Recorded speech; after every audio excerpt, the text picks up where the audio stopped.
Hi viewers, welcome back to Sahara TV. My name is Adeola Fayon. This is our Inspire segment where we like to talk with people that we think are doing things that are inspiring, both here in the diaspora as well as on the African continent. And today we will be speaking with the founder and CEO of Black Girls Ignite Africa by the name of Abiodun Osoba. This is an organization that empowers women and young girls in Africa.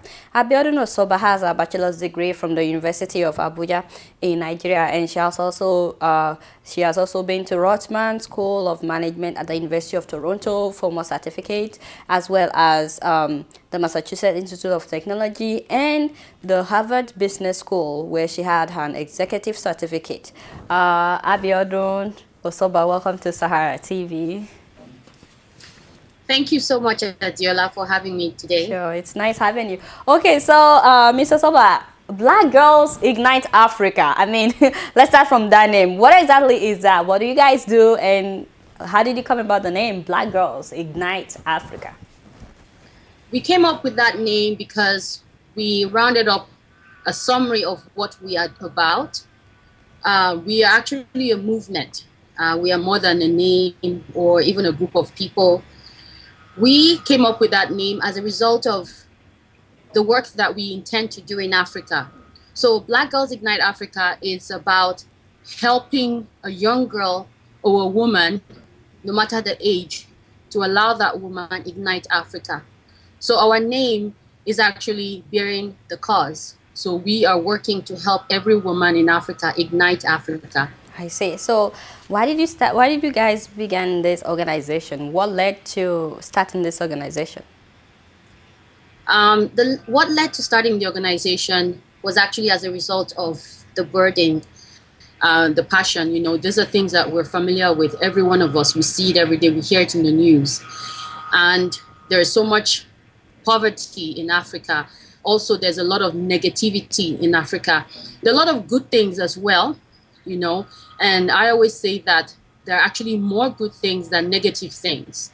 And there wasn't any organization actually there to celebrate the African woman, to actually bring her out in a better and positive light, even before the media. That wasn't happening a lot. Very few organizations were involved in doing that. If you look across North America, that happens a lot. So we set out to actually help push this, to make it happen through our many programs and activities, just so that the attention is drawn on the power that a Black woman has in Africa. And if giving help, she can actually change her community. I see. So, but Abby, you've been to so many like schools. You've had so many degrees: Harvard Business School, Massachusetts Institute of Technology. You've worked at so many investment organizations and banks, and you know you've been in. You've been working for several years. All of a sudden, now you started this non-profit organization. I'm just trying to find out what's your own factor. What is it that led you into, you know what, I think it's time to give back, so to say, give back to Africa. You are from Nigeria, right? Correct. Okay, so one of my sorry, go ahead. Go ahead. One of my mentors once told me, I had this vision, I had this idea to become somebody, and I wanted to achieve all of these goals. And I was having a conversation with my mentor, and I said, oh, wow, look at this woman, look at these people. They've achieved so much. They are able to do this, they're able to do that. And she made a critical statement. She said, because they had the opportunity. So if you create the same opportunity for the same group of people, they would also yield the same results. So I started to think more about it. And then I said, how do you create opportunity? How do you change the environment? How do you change, you know, the game? And that got me thinking, and I read a lot of books, did my research, and I found out that one thing I needed to do was to get more education, because we all know that education actually brings about revelation. Okay, through education, if you have light concerning a situation. And what happened to me as a result of my pursuit was that it created a lot of opportunities for me in my career, in my business. And that message that I got from my mentor made sense. I see. And then from there, I began to work harder, and I spoke to a few of my friends in school. One of them, Debbie Kukoi, that is actually right now playing the role of our chief operating officer. And we So you decided went that, from there. So that was how you began. yeah, because Okay. what it means basically is that if we create an opportunity for people to succeed, they will succeed because it's in people to succeed. It's in them. I see. So, but Abby, can you tell us some of the projects that you've been working on? I know that you guys are trying to build a school in Elekuru. Tell us about that. Well, it's funny if you ask because Elekuru now is now almost becoming a household name. Prior to BGI adopting that project in partnership with Living Star Mission in Oyo State, nobody knew Elekuru. I was in Nigeria in January. We had a program for the widows, and I asked all the people there who were in attendance, and I said, who knows where Elekuru is? I even went further, even beyond that, made a few phone calls. Nobody knows where Elekuru is. However, a few people who are willing to make a difference, like yourself and myself, they discovered this village in Elekuru whereby the people don't have, the basic things. They don't have electricity, no good roads, no schools. So we took it upon ourselves in partnership with Living Star Mission to actually go there and create a school. I mean, there are places whereby they have schools and the schools actually need some modification. However, this community, it's like a jurisdiction of several villages coming together. They have no school there. The kids are not doing anything. What they I call see. school is actually kids gathering together under a bamboo tree. That's what they call school. So when there's raining season, which is about now, there is no school again because then they have to wait for the weather to get better and the roads to get better, the muddy roads to get better I see. before they gather again under the We have bamboo a tree. picture of like under the tree. Is that in the village? Because one of your members was telling me that the students have to trek for like 2 hours to get to the school. Yes, that's inside the village. Like I said, there are about 7 or 9 villages in total that are surrounding each other. So it's like a municipality of villages coming together. So for that bamboo tree that you see in that picture, the other children from the other villages have to trek 2 hours just to get there, 2 hours to get back home. So Wow. when the kids are too hungry, when they're too hungry and too tired, they don't go to school. I see. And Tell sometimes they're tell us about the feeding program. You did some feeding program. We have some pictures of that as well. Yes, we have several feeding programs, but the ones that we've done recently has been with Kenya, our group in Kenya. We have a group that we work there. It's called Widows and Orphans Alive Community, and it's the community filled with widows and orphans. The organization we work with over there, they pull them together into a village. There are over 150 families there, which with an average of having 3 or 4 members. So we're looking at over 500. And these people, they have different ailments, HIV, as you're aware, and the children can't even eat. And when they can't eat, they can't go to school. So the cost of feeding that whole community each week is about $2,000 plus. And what we You did was, feed the whole community? yes, for a week. That's the cost for feeding. Sorry, that's the cost for feeding the community for a month. So we were able to do that for a week. In addition to feeding them for a week, we paid some rent and some hospital bills as well. So we are looking for more support and partnership so that we can do that continually and also create a farm whereby these women can actually become self-independent. All right. I'm glad that you talked about the money because I was just about to ask you, how do you guys get fundings? Who are your supporters? Our supporters are our active volunteers. They not only give of their time and their resource, they also give of their money. We have supporters as well in different other locations all around the world, especially where we have the BGI locations in almost 8 countries now. Supporters are friends, families. They're increasing by the day. However, as you know, these things are never enough because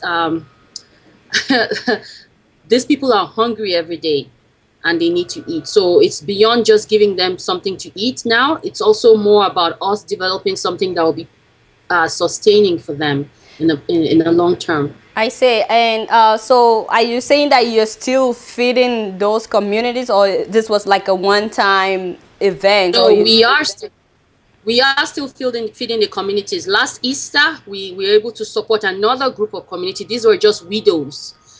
These widows are also based in Monia in Oyo State as well. We're able to feed them. If you see from the pictures, they are holding bags of rice. All of these things are just the little we can do. It's never enough, as you know, it's never So, enough. like you were telling me, about $2,000 at least goes into like feeding these people for like a month or for like a week. And can you talk to us about like the overhead cost? I know you have like people that work for this organization. How much of the money actually goes into like feeding the people, and how much goes into overhead cost? Well, we are very different from other organizations, and the way our structure is that we cover our own overhead costs, so that 100% of the people's money of donations from supporters and sponsors goes directly to the people. I mean, like I said, donation also comes from internal active volunteers. So we, because of our own resources and the businesses and how God has lifted each and every one of us, we are very strong women. We take it upon ourselves to take care of our own running costs and overhead costs. Wow. We've been able to successfully do that over the period of time that we've been established, so that 100% of this money coming in goes to the people. I see. So tell us about some of the challenges and ways that people can help. Some of the challenges we have, well, it's lack of support from leadership in the various countries in Africa, which is constantly unending, and there seems to be no solution to that. Other challenges that we have are basically boils down around communication. Maybe we could get better means of communicating with these people, because sometimes it's difficult to reach them. We all know that the best way to reach people is face to face. However, there's technology out there, but they are limited to such technology. So those are some of the limitations. But how exactly is the government officials not cooperating? Can you expatiate more on that? Well, the government officials, they don't take you seriously, and apart from not taking you seriously, they don't seem to be interested in the welfare of the people that they are leading. They don't see anything special about what we talk about to them, and as a result, they just think that this is just one organization that's making noise and will go away at some point. But beyond that, we are looking beyond that, and we're allowing that to actually push us, because we are going beyond all of that limitation to actually do what we have to do. I see. So it's amazing that we have individuals. I see. So they're not giving you enough support, but I hope that they're not giving you tough time, maybe in getting stuff to the place. And are they giving you tough times apart from not giving you enough support? So far, we haven't gotten any pushback from them. Okay. Right now, it's just the support. I see. And lastly, I'm rounding up, but I just wanted to know, apart from feeding these people, there's this big argument that Africa doesn't need aid, that we need investment and stuff like that. How exactly are you empowering these women so that eventually they can be on their own and not have to depend on BGIA feeding them? How are you empowering them? All right, that's a very good question. And that is actually the summary of the whole matter for BGIA. It's who we are. We don't believe in giving somebody a fish, like the saying goes out there. We teach people how to fish. And so we have a lot of programs, mentorship programs, business enterprise network, micro enterprise, Sweet Talk Girl Talk. We have all of these projects that would actually train the woman who doesn't even have a clue about the ABCs of business. Train her, help her to succeed, help her to develop a business plan, run her own business, help her to make profit and sustain it. And because by doing that, if you do that for 5, 10 women in a community, definitely you will be igniting that community. I So see. that's what we stand for. So that is what we're about. So the feeding programs that we have, which we run from time to time, are just one-off, because sometimes you need to put food in the stomach for somebody to be able to, for people to Listen listen to to you, what you have because to they're too say. hungry and they can't even get up. Yeah. Exactly. So once And we fed them, we provide that support which they can lean on. Then we move to the next step, which I is see. actually our business enterprise network that would I see. engage them and get them the farmland or the fish farm and all of that. I see. And I was just wondering about the school in Elekuru. That's very inspiring. But I'm wondering, when you're done building the school, are you giving it to the government, or it's gonna be run by BGIA? It's going to be run by BGI in partnership with Living Star Mission. Our vision is to actually make it a private school, to actually Okay. have the same standard of a private school that would run in the city in Lagos. Now, that would be very challenging financially. However, we are putting all the plans in place to make this happen, so that the little boy and the little girl out there can look out tomorrow and say, a group of people changed our life. They don't deserve anything less. And I who see. makes that decision that they do? But So how we how are would these pupils be able to afford private school though? Yeah, so that is part of our cost for building the school. We are also going to be setting up a resource center where the women can be enterprising. While the kids are in school, the women are making money. So in order to improve the economy in Africa, one thing that we're adding to that project is manufacturing. So if we can create a manufacturing environment, beside that school, where while the children are schooling, the mothers are becoming enterprising, it will definitely help the economy of that community, I and more see. businesses and investors will find it attractive to come there. So Wonderful. it's a long-term plan. We believe it will work. Okay, so part of the cost of maintaining a pretty standard private school is involved in our cost of building as well, I and see. planning. All right. Thank you so much, Abby, for telling us about BGIA. Thank you so much, Adiola. And I wish you Thank you. guys all the best. Thank you. Thank you. We really appreciate it. You're welcome. All right, viewers, that has been Abby Osoba, the founder and the CEO of BGIA, Black Girls Ignite Africa. I hope that you've been inspired by all the works that they are doing. Stay tuned. We have more to come.